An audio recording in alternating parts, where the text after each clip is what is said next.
Do what only you can do.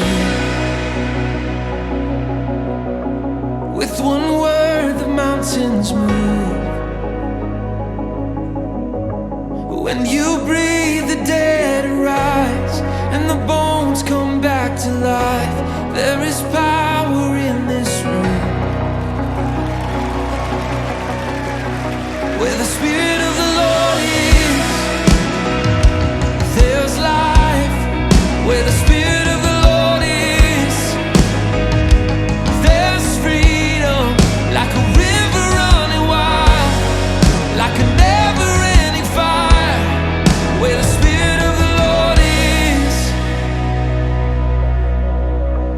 it's your name that tears down walls,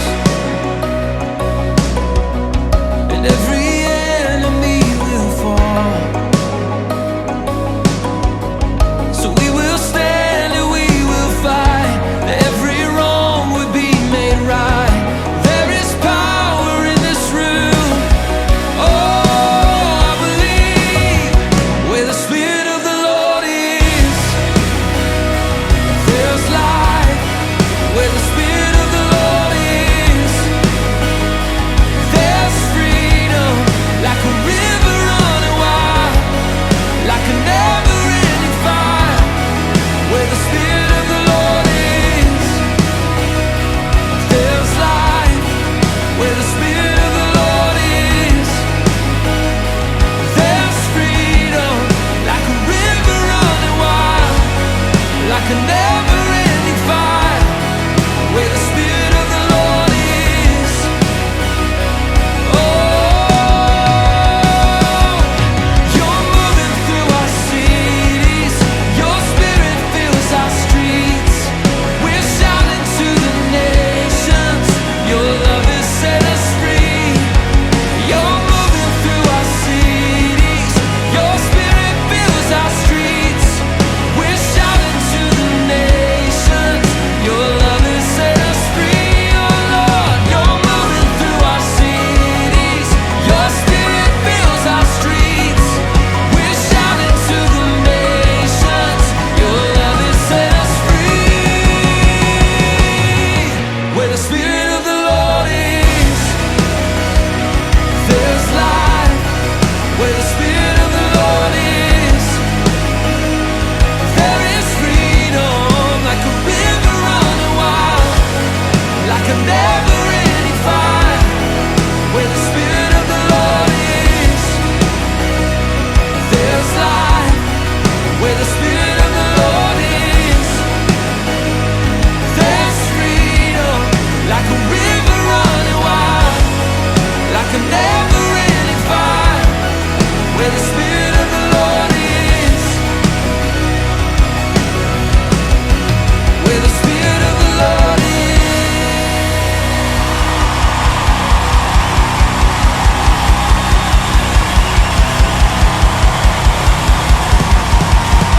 Come on, if you believe He's worthy, lift Him high.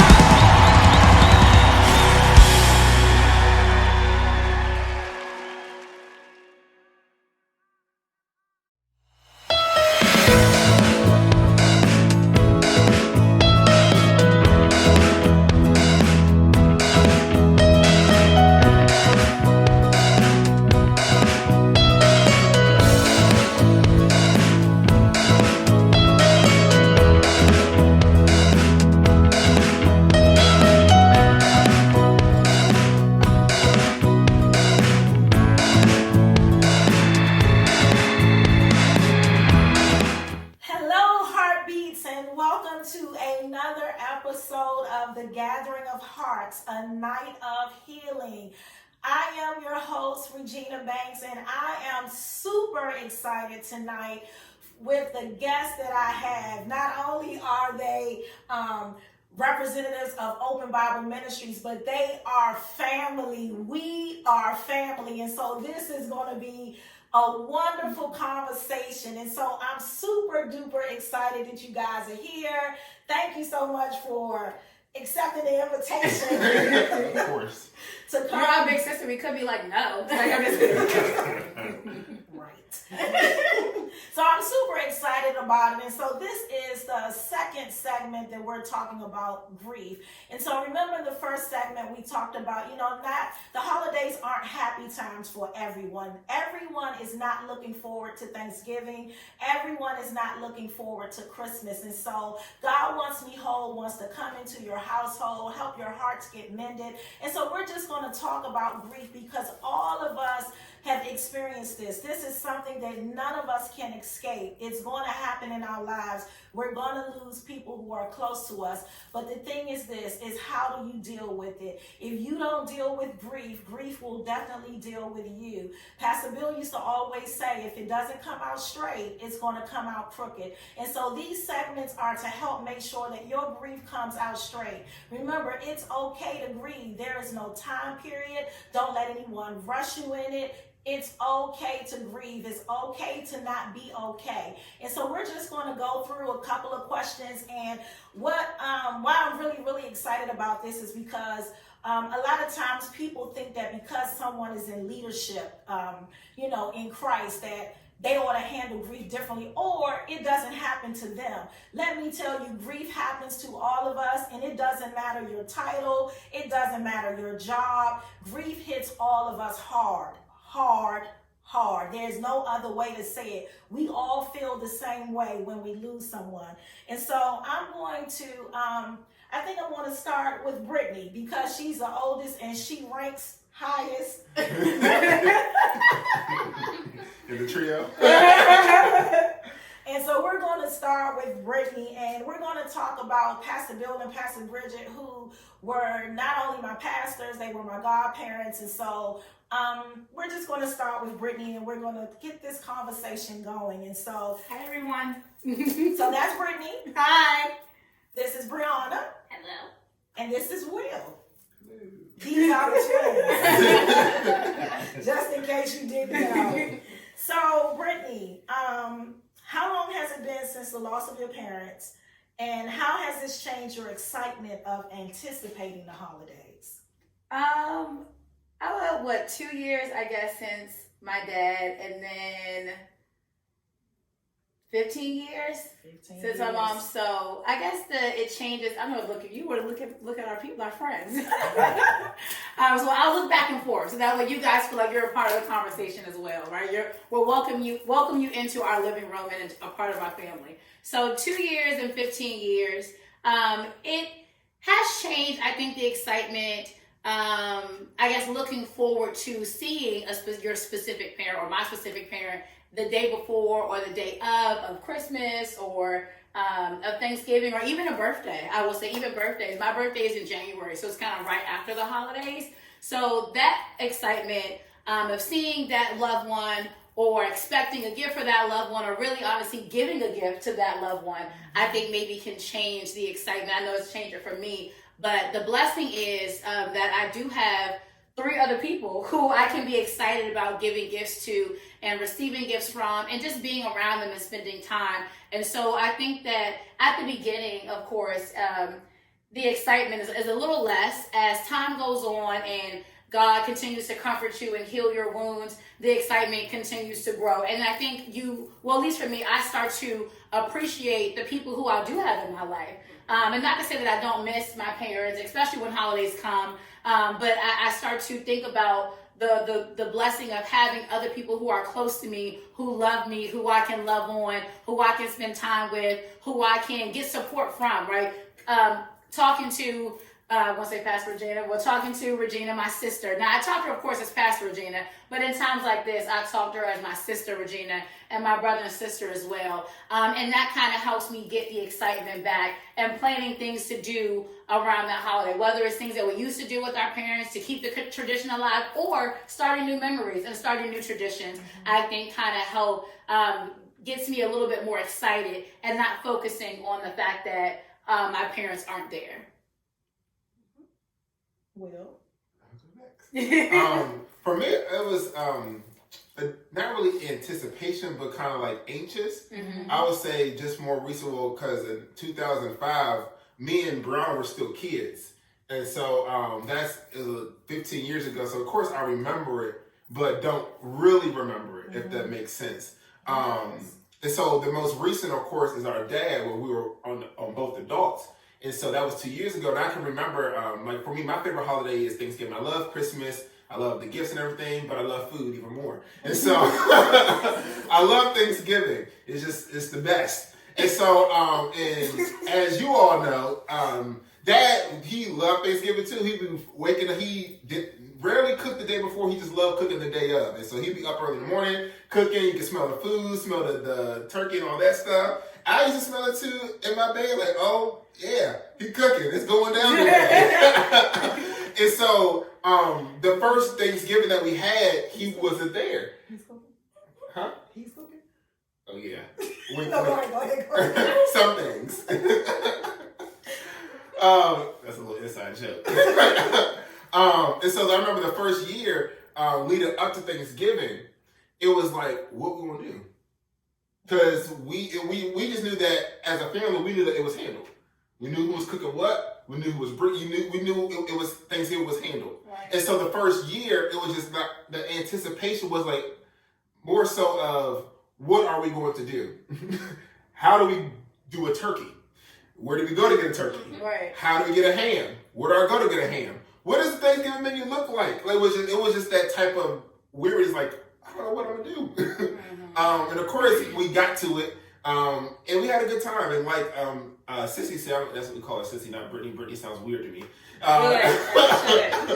Like Sissy said, it's being around your the people you do have, and noticing that, you know, even though like our dad or mom aren't there, our loved ones are there. And, you know, we have, like I said, one of the most loving families out there that you always going to see a smile and feel that love no matter what. And, you know, that's what got me through. And I know that got all of us through that day, is that, you know, was, you know, having that family that's there.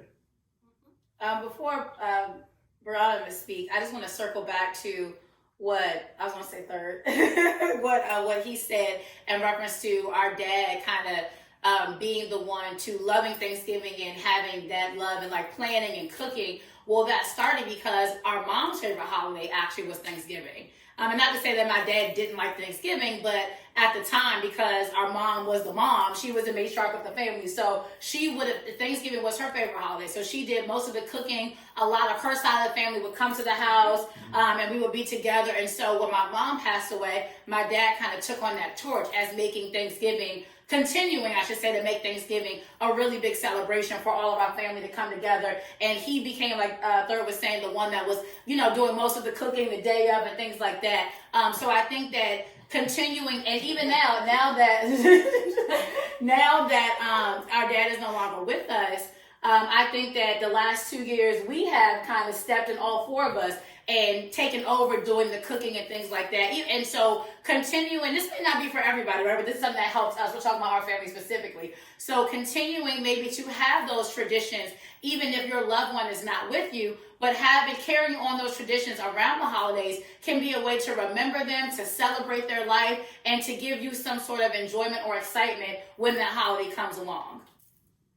It's your turn now. You said traditions, and I know for me, anyone that knows me, I don't really like things out of order in general. I'm very much like, I like to be able to predict what's going to happen.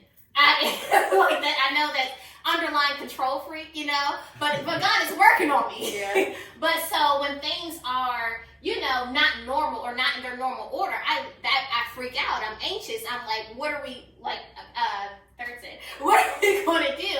And so for me, I know that like even the first Thanksgiving, at first we thought about not having it at the house. Mm-hmm. You know, my grandmother, my dad's mom, and I'm talking about my dad passing recently, you know, she wasn't up to coming to the house, and that's understandable. And a lot of people still weren't ready to come to the house. I was already living there, so for me, but I felt very much so like this is the tradition. We have to keep it going, because if you don't keep those things, then I feel like not only is that person gone, but now the memories and the love that they cultured for us, it's going out the window. And that doesn't mean that you can't make your own changes, but I know for me, that was a big thing of just like, even if it is hard, I really want us to still have this. Mm-hmm. I don't want that to be gone too. Mm-hmm. So I can remember that. And I think a big thing of Does it change your anticipation? Of course it changes your anticipation. It changes your excitement. It changes the way you view a holiday. You know, you don't have the same people there. And it may not be a parent. It could be a grandparent or a sibling, or it could be a spouse, anybody, you know, when you don't have that. Or maybe you're before our father passed away, our mom, you know, she graduated to heaven in 05. And so holidays changed back then. Of course, I was younger, but I can still remember the energy being different. I can remember my dad doing everything possible to make sure this is still happy for us, that we can still not feel like we're missing anything. And so you just eventually you adjust. But I think that I very much so, and this might sound like you're not supposed to do that with God, but I did. But every holiday, even with my birthday, I would be like, God, you said you restore. So I know I'm upset, but I'm not going to be upset on the day. Like, I refuse. I don't know where the happiness is going to come from, where the joy is going to come from, but you are the one that gives beauty for ashes. So I'm not looking forward to this holiday, but holidays are special to me, and Satan can't have that too. And that's just the attitude I've had for every single, you know, Thanksgiving or Christmas, and even, you know, birthdays and things like that. It's like, no, I'm going to celebrate this time because it's special to me. So. And I think in dealing with grief, I think most people don't look at it from a different perspective, because, you know, it's kind of like you grow up. If somebody pass away, you're supposed to cry. You're supposed to, you know, life is supposed to be different. I don't even think that's a thought that comes into people's mind initially. Try to have a different perspective.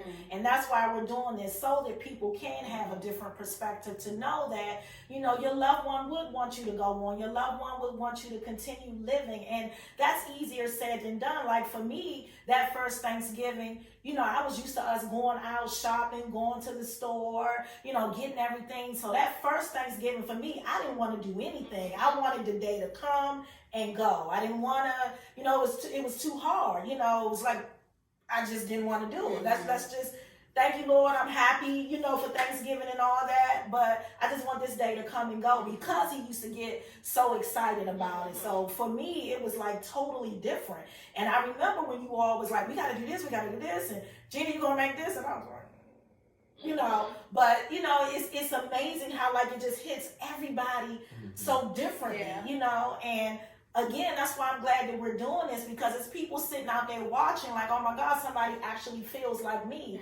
And, you know, you can go on, you will be better. You know, it gets easier with time. And so, like, we're sitting here talking about it. We couldn't always sit here and talk about it and crack jokes like we're doing. And so healing is a process, and just know that, you can't rush that process, and don't let anyone make you feel like, you know, okay, you've grieved long enough. Nobody can tell you how long you've grieved. For me, grieving simply means this: it's showing the love that you have for that person. So if you continue to grieve every day, that's fine. Don't let anybody put time limits on your grief. Just make sure that you're grieving straight and not grieving crooked. Amen? Amen.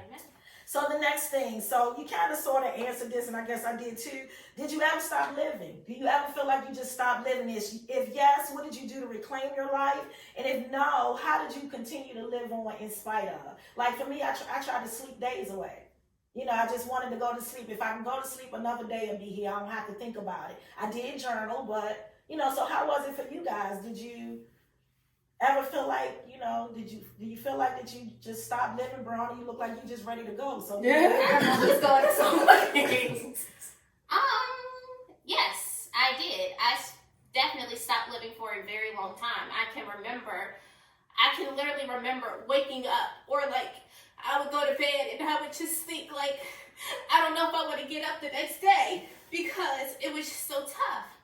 And I had to get up because I had stuff to do. You know, I feel like when you're talking about grief, we all grieve in different ways, but I never really had a chance or an opportunity to just sit and grieve. It was just like, you got to do this and you got to do that. And of course, going back to being in leadership, you know, I wasn't expecting to be a pastor at all.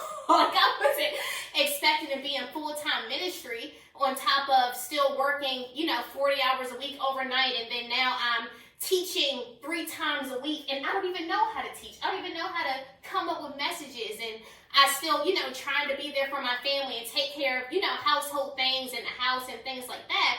And it was a lot. And honestly, I know for a good year and a half, I just walked through the motions. I can literally pinpoint to where, and I knew this was going to happen, but I could pinpoint until it was about August of last year. And for those of you who know us, you're probably like, oh wow, was that long? Yeah, it was. I was just like, you know, I literally could not stop. And I would think like, if I don't stop at some point, I'm not going to make it. And it was when I lost my dog, my second dog, because they were my childhood dogs, and anyone that knows pets, you know that they're really close to you. So February 2019, my dog Angel passed away, and that was after months of taking care of her, so that was strenuous. And then in August of 2019, then my other dog passed away, and those were like the last memories I felt like were in the house with me. So I'm at home by myself, there's nobody else there, and then I just remember, and you know, y'all were there for outside of at the vet, and I was just like, just had a breakdown moment. So I'm like, it's just too much.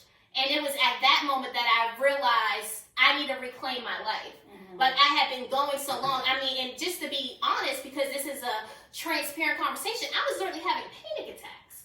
Like I literally, I can remember the first time I wanted to see Pastor Will, because he was in Greensboro by himself, which would freak me out, you know, alone 5 hours away. And just leaving the house, I literally had to pull over on the side of the road because my chest was tight and I couldn't breathe. That's how bad it was. So that's how my grief was. It wasn't like I couldn't get out the bed, but I literally just like, I'm not even alive. Like I'm just going through the motions. And it was at that moment where I felt like, okay, I got to do something different. I have to take my life back. I can't keep running on empty. I can't keep living this way. And on top of that, my parents wouldn't want me to live this way. And I can't do the things that God has called me to do, being stuck in this place of just surviving and not actually living. And my turning point specifically was I went to the International Faith Conference, Bill Winston, September 2019, the very next month. We literally went by prayer, okay? I mean, seriously, by prayer. It was nothing but faith that we were even able to go and stay at a hotel. And I can remember just, you know, that was the first time I felt like I could see a future for myself again. Wow. And that was the first time I felt like I could see a healthy future. Wow. Like I knew I had to do this stuff because I couldn't just stop, because then what happens to my family and my church family and all these things. But that was the first time it was a healthy future. And I can remember specifically, Bill Winston gave a call for, like, if you were dealing with suicide. And at this point, I had already been past that. I didn't even know that was a weight or a thought, because the thought of like, I don't know if I want to go to tomorrow. That was very early on in my dad passing. I didn't even know that yoke was still on me, I should say, or that burden. And when he prayed for it, I just felt a weight lift off of me. And I felt free. And that was when I reclaimed my life back. So, I mean, that's my personal story of, and I know that was long, but going back to what you said about grieving and there's no time, it was literally a year and a half later that I finally was like, I can move forward. So yeah, that's what I'm saying. You know, people, you know, try to put you in a box or try to make you feel like, well, goodness, it's been 2 years, you're not over it yet. No, I'm not over it. You know, people don't, I know people mean well, but I don't think they understand the connection that you have with people. Yeah. Or, you know, the relationship and just how deep it is. And, you know, we're strong through planning the service. We're strong through the service. The grief hits you when it's all over. Mm-hmm. When the phone calls stop, when people go back to their normal way of living. Like for me, I hated coming to church. And I know that sounds crazy, but it was the toughest thing because he used to sit beside me at church. And so coming to church was the worst part. And I'm just like, God, how could you do this? How could you do this to our church? You know, we went through this in 2005 and here we are again. And we were believing you, you know, like, and then the other thing was I felt like, what is he going to do to our church? You know, we're faith-filled people. Will they be like, God, where are you? We've been believing you, like you making us live through this a second time. Like, so it was just like so many emotions. And, you know, I would come to church and try to be strong, you know, because everybody's looking, you know, like, you got to be strong. You, Elder Regina, you've got to be strong. And then one day I was like, wait a minute.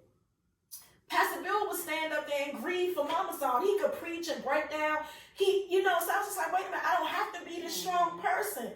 I joke all the time on Wonder Woman. Well, I don't feel like Wonder Woman. I don't want to spin around with the cape. I want to feel, because I felt so numb. And then, it was just like, I was trying to be strong for y'all. It was just so much, and to say, like you said, when did I reclaim my life? Brianna, to be honest, I think it was probably the end of last year or the beginning of this year that I was just like, I gotta live. It's like you said, you're going through the motion, you're doing everything. But it was like, now I feel like I said at Raw, I feel free now. Yeah. Like I want to live again. Amen. Like I want to. My mom would have to say, you gotta get up. So I would literally get up when I had to. If I had to come see y'all or, ready for church or whatever, I, put the face on. But inside, I'm screaming. So I'll go with you.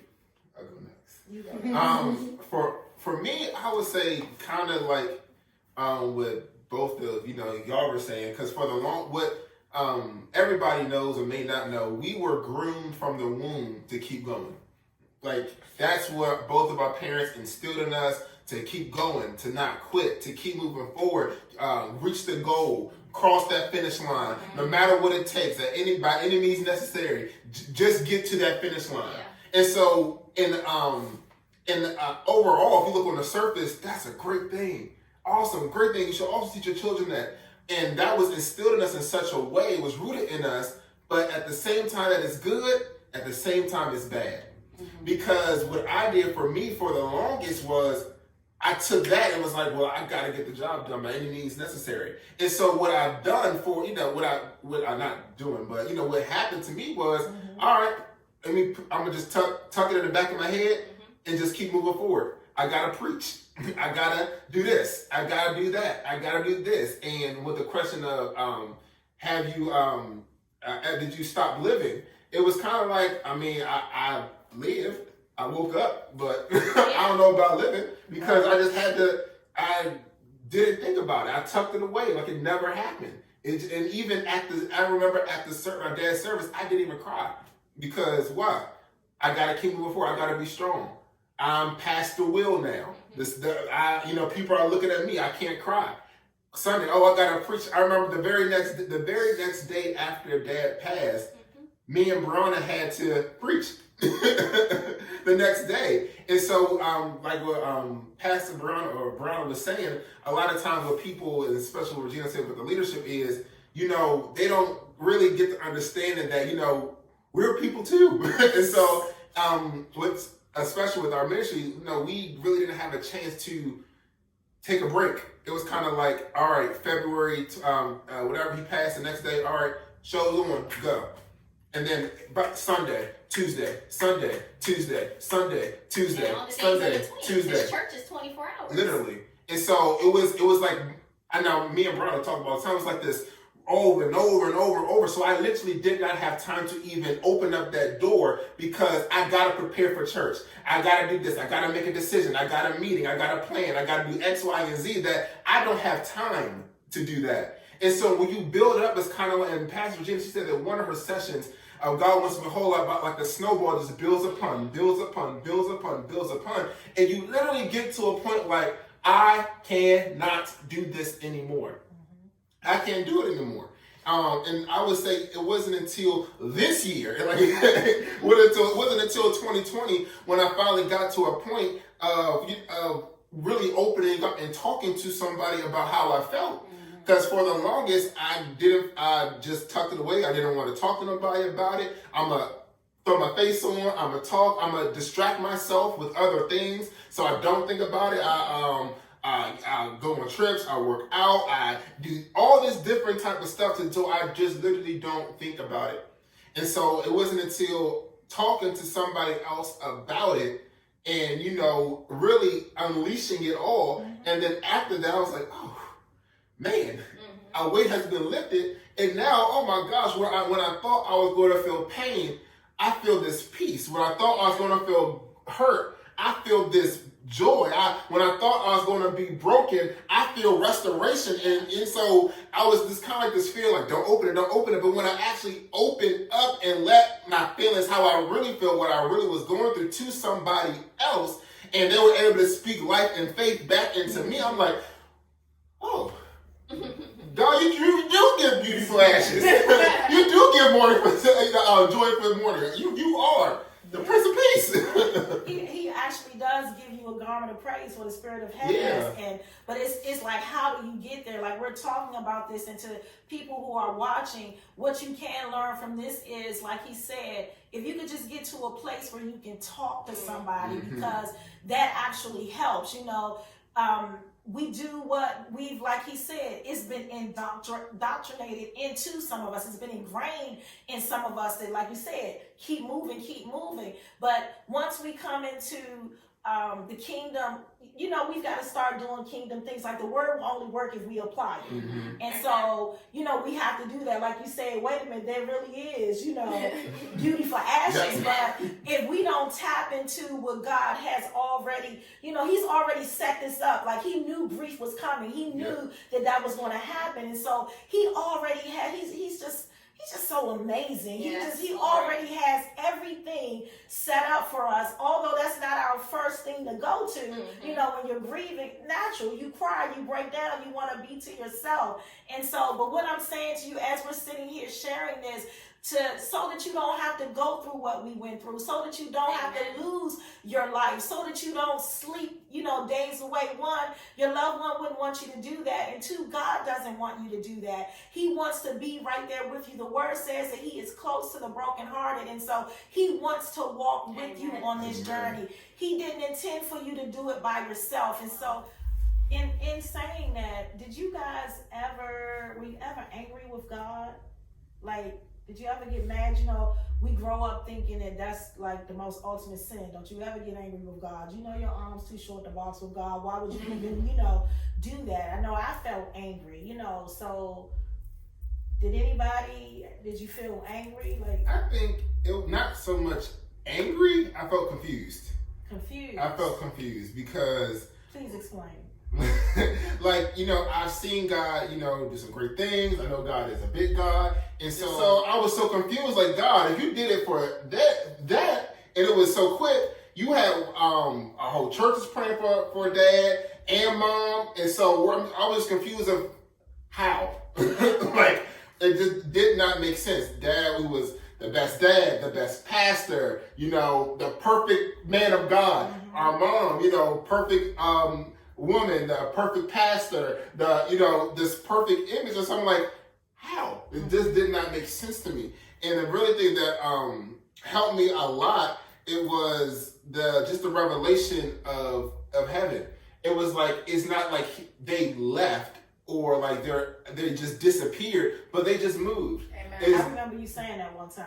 Yeah, right. Because I called you and you asked me how I was doing. And I was like, yeah, no, I'm doing good. It's not like he's gone, he just moved. And it was just this revelation of heaven, that heaven is real, that he's not just, they didn't just disappear, but they just moved to heaven. And Elder Juanita said it in the last segment of that is what helped her. She was reading books about heaven. And for me, I started reading books about heaven and the worship in heaven and watching messages of heaven, and just getting that revelation really helped that confusion and really helped my grieving, and just that they're in a better place, that heaven is way better than this earth. And so I'm going to see them later. And after 120 years or until Jesus come back, at some point in my lifetime, I'm going to see them again at some point, which really helped me. The second thing is Romans 8:28, that and I know that all things work together for my good. That even though it looks crazy, it looks terrible, it looks horrible, here's my faith that I know all things are going to work together for my good. Amen.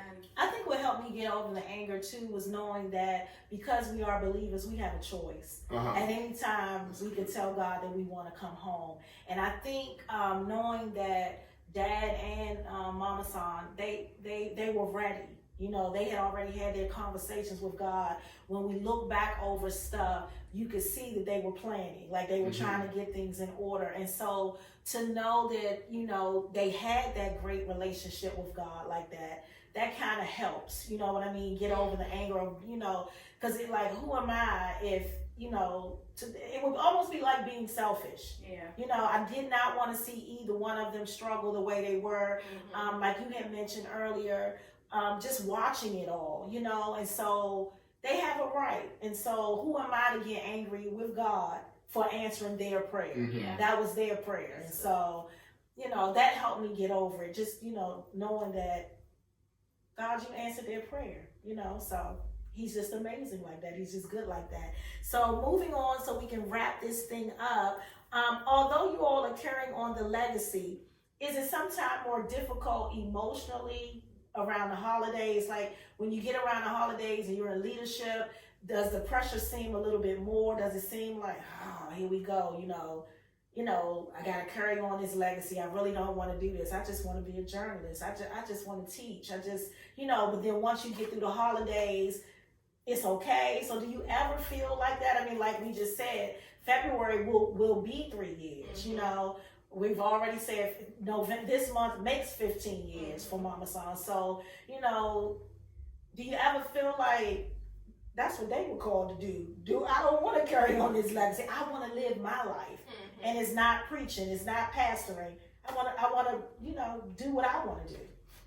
I would say definitely with like around the holidays and a legacy and everything, I think that it's definitely more pressure.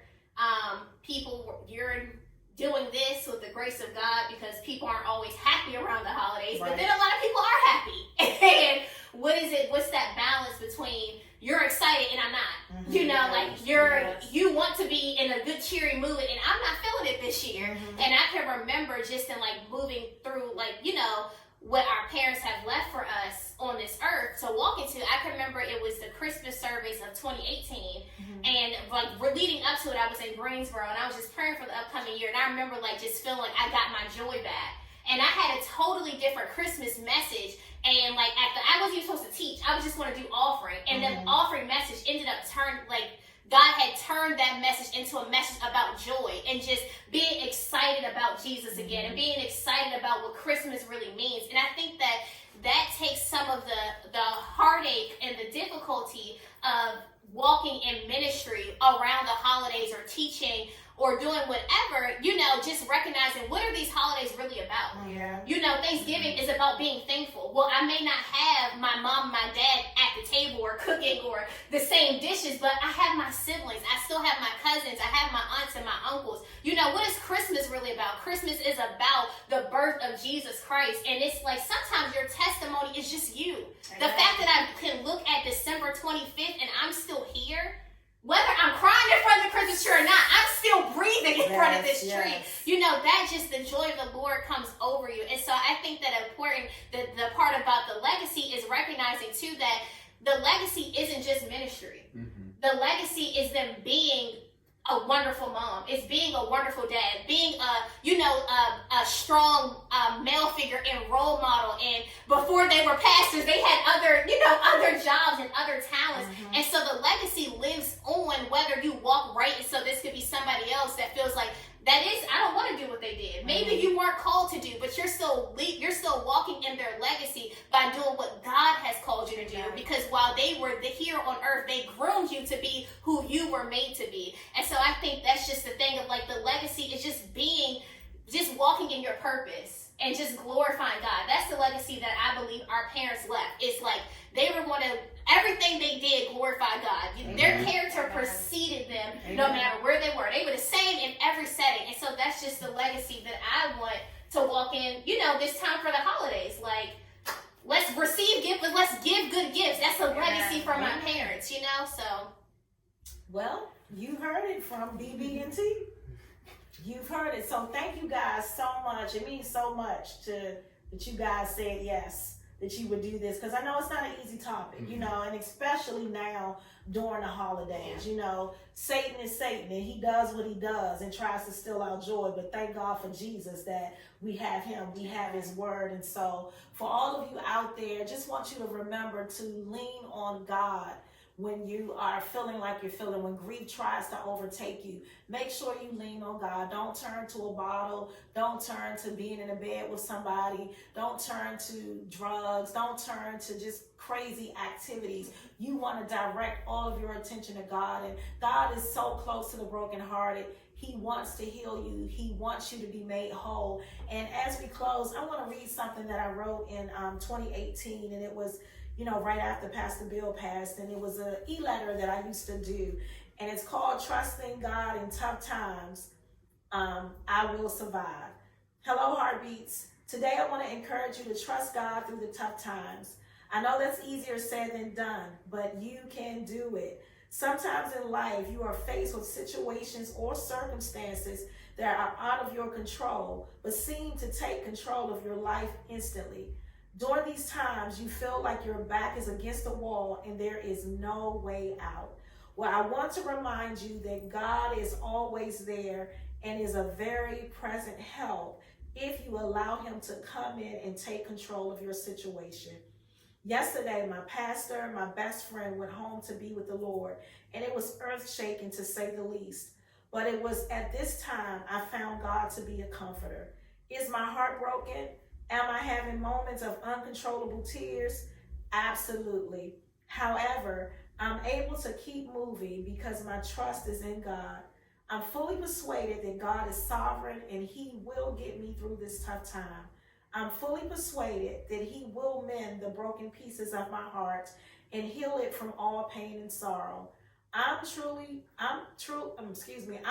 persuaded that I will survive because I serve a God who allows me to cast all my care on him.